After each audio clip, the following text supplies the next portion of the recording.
guys, Nikki Rietti here. I am a residential realtor in sunny Southeast Florida, and I also have a Facebook Live show where I share tips and tricks of the trade for home buyers and home sellers to help in the process. And I also have my YouTube channel where I share more real estate related information as well as information sometimes that is based on my personal passions, etc. So I'm here tonight because I wanted to talk to you about something that came really to life because of a journaling challenge that I've been doing since the beginning of the year. Earlier on, actually, at the beginning of January, I was given this question in the challenge, if I was going to give a TED Talk, what topic would I talk about? And I have to tell you, I've been delaying addressing this particular topic, this particular journaling topic, because I couldn't for the life of me think of what I would talk about. What would I have to talk about that would be interesting? Sure, I talk about real estate, and hopefully that is interesting to some people, but for a TED Talk, didn't seem impactful enough, so couldn't figure out what I would talk about. So I just kept skipping over that particular question and moving on to other things. But earlier this week, when I was having my prayer and meditation time, the answer came to me so clearly that I decided to journal about it, which I did. And then I decided, why not, share a video about it? Since the whole point of it was, if you were giving a TED Talk, what would your topic be? So that's what I'm doing tonight, is just sharing with you what that would be. So here goes. My topic is knowing yourself, knowing your identity, and how that creates success in your business. So I would say that it has probably taken me my entire life to figure out who I am and to define myself. I'm the youngest of 7 kids from Kingston, Jamaica. And as the youngest in my family, I think that just by virtue of having so many older brothers and sisters, you become a little bit overwhelmed in your space, and I didn't know who I was. I let other people define who I was. My family initially defined me as the baby, so I became the baby, and in some instances the baby the brat, but that's a separate TED Talk.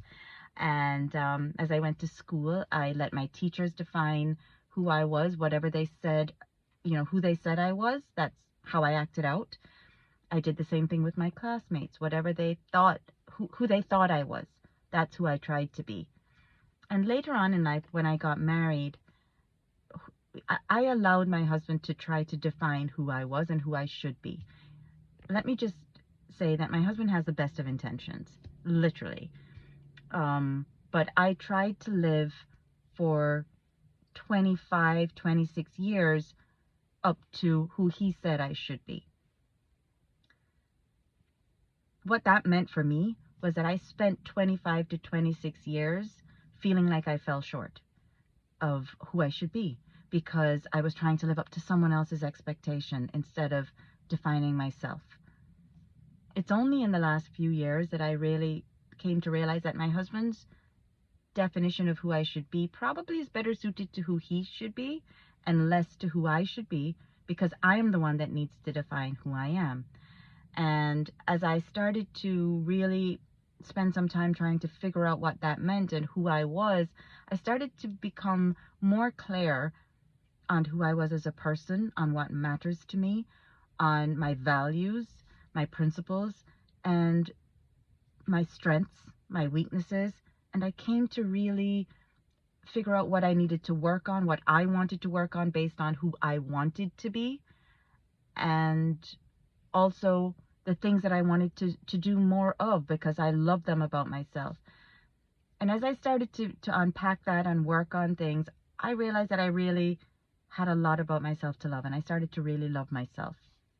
One of the things that I've shared with people in the past is that, as a younger woman, I had very low self-esteem. So doing this work on myself has really been very extraordinary in helping me to have more confidence as a woman and as a person, and to be more at peace with who I am. So what that means for me in business, however, is a totally different, a little bit different. And what it is that, well, let me take you back a little bit. A few years ago, I sat with someone who is a marketing expert, a digital marketing expert, actually. And he told me, you should never mix your faith with your business. Since you're a public person, technically, by being virtue of my being a realtor with a public presence, you shouldn't talk about your faith because you might put people off. So I sat there and I listened to him, and I said, I'm going to have to think about that, because I knew immediately that that was not something I was prepared to do. I wasn't prepared to stop talking about what I believe and what I love and what I'm passionate about. And I had to think about why. And the answer came to me that the reason why it was unacceptable for me to try and suppress who I am is that I cannot be all things to all people. I have to be true to myself and stand up for what I believe in. So I recognize that the cultural norm, I guess, is that we shouldn't mix business with our faith. But for me, if someone is put off by my sharing a scripture quote or trying to send a positive message to anyone who is interested, then that person is not the client for me, and I may not be the realtor for them. And that's okay.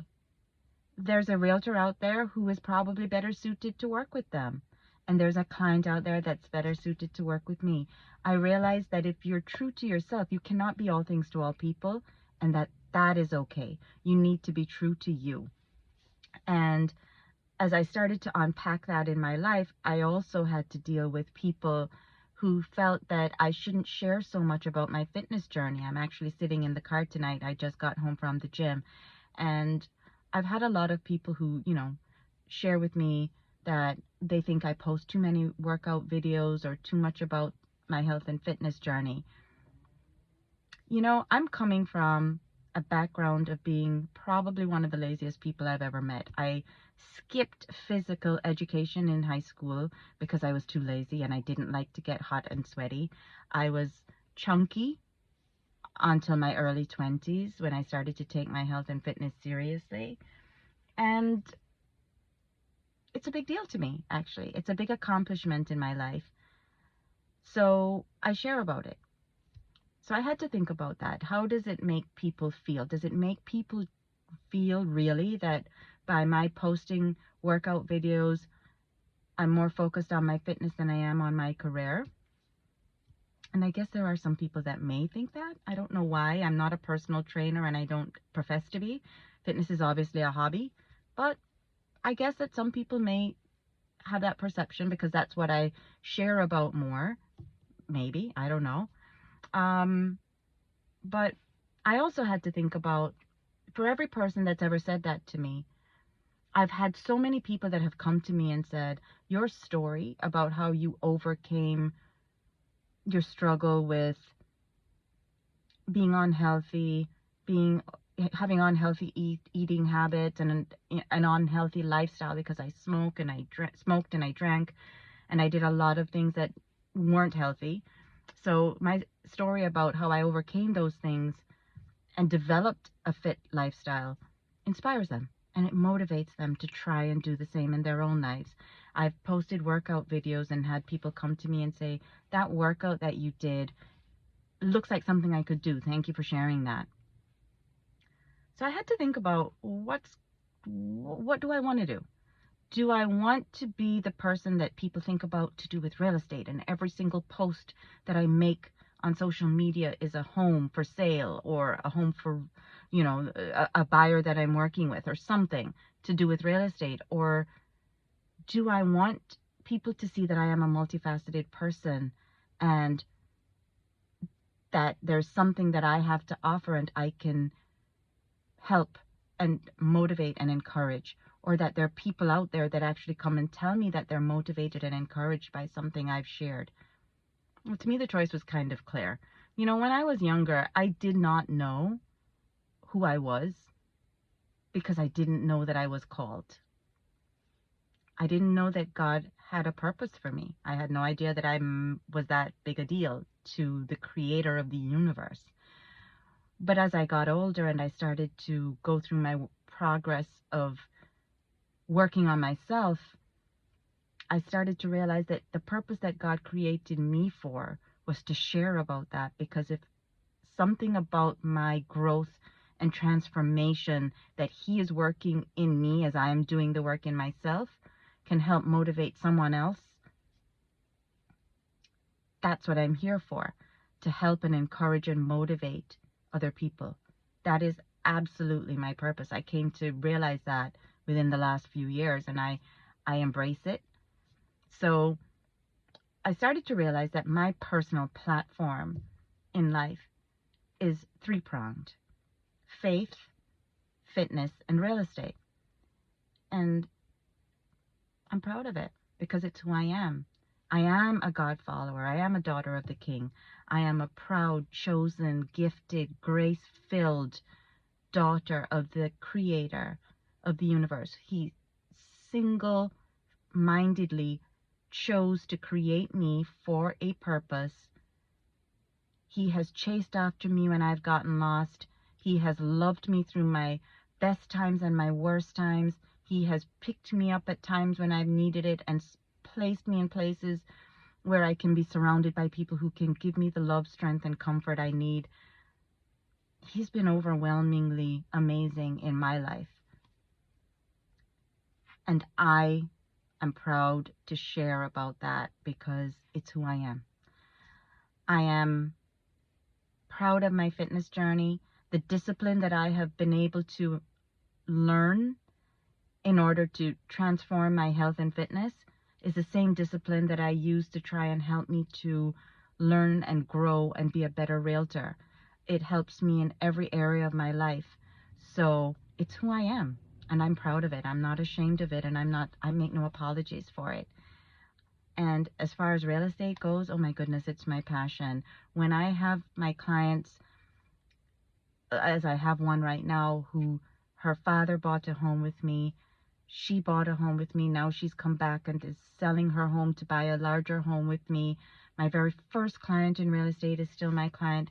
Those are blessings that have come from the fact that I have been passionate about trying to deliver an exceptional outcome to my clients while delivering it with extraordinary service. It's been my commitment for my entire career in 17 years. And I'm proud of that. And I'm here to just make an impact in life. And if that impact is to help you into a home, I'm proud to do it. If that impact is to help you to try to gain better control of your health and fitness, I'm proud to do that. And if my impact is here to say to you, I don't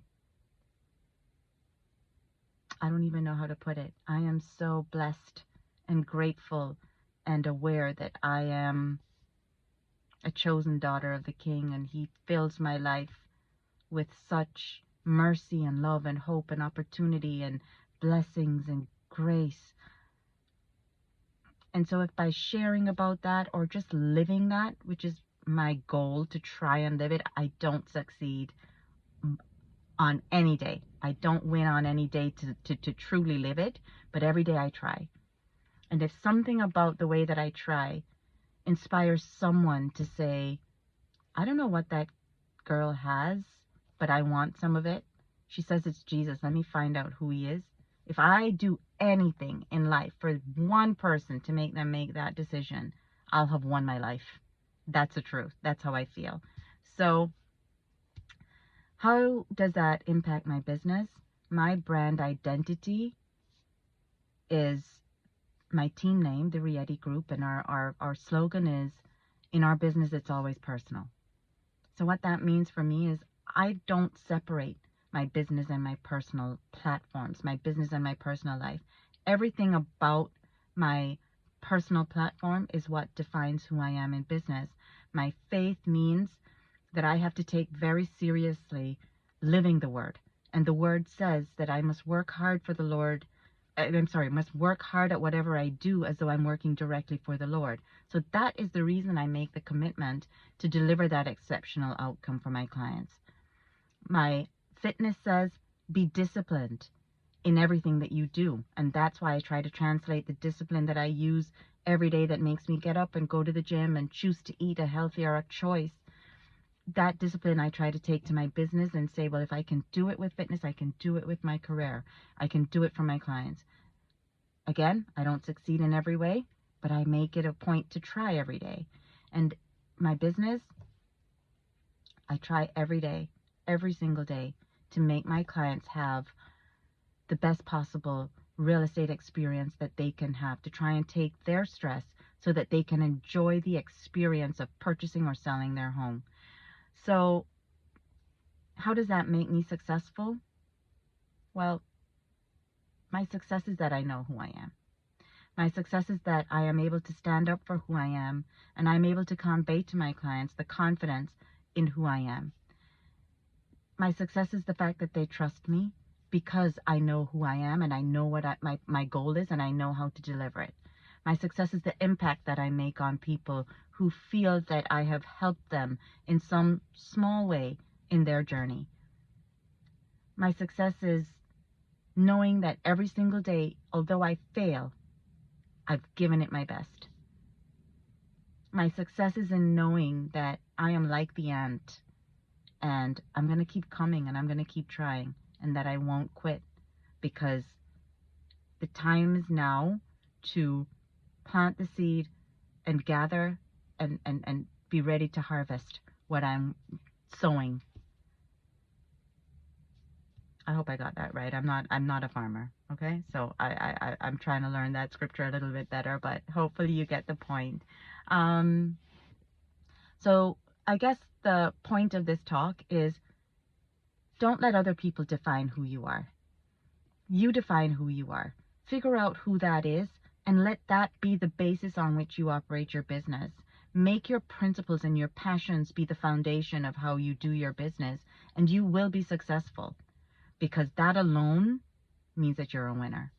So, thanks. I hope you found it interesting and valuable, and I appreciate the fact that you took some time today to listen to me. Thanks for existing. You go have a great week. Bye.